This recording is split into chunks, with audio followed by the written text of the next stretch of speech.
राज्य सरकारी कर्मचारियों की ओर से आज राज्य भर में सत्याग्रह आंदोलन किया गया।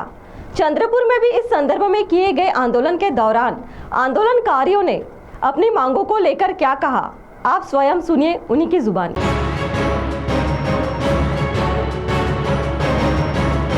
राज्य सरकारी कर्मचारी मध्यवर्ती संगठन महाराष्ट्र जिला शाखा चंद्रपुर की ओर से आज अपनी विभिन्न मांगों को लेकर एक आंदोलन जिलाधिकारी कार्यालय के सामने किया गया है, जिसमें बड़ी संख्या में सरकारी कर्मचारी शामिल हुए और इन्होंने अपनी मांगों को लेकर जमकर नारेबाजी की। तो आइए सुनते हैं इस आंदोलन के संदर्भ में संगठन के जिला चंद्रपुर के निमंत्रक दीपक जेऊरकर ने मीडिया को विस्तारपूर्वक क्या जानकारी दी।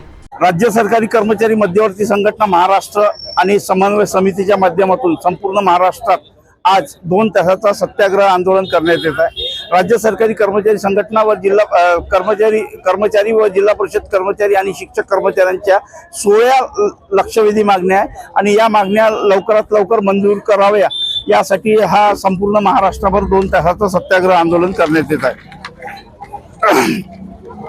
यामध्ये सुधारित राष्ट्रीय निवृत्ती वेतनाची योजनेची अंमलबजावणी लवकरात लवकर करण्यात यावी, तसेच बक्षीस समितीच्या अहवालानंतर खुल्लर समितीची स्थापना करण्यात आली होती आणि त्या खुल्लर समितीने चा अहवाल तात्काळ प्रसिद्ध करण्यात यावा ही एक मागणी आहे। PFRDA कायदा रद्द करण्यात यावा व फंड मॅनेजरकडे संचित असलेली रक्कम त्या राज्य शासनाकडे वळती करण्यात यावी ही मागणी आहे।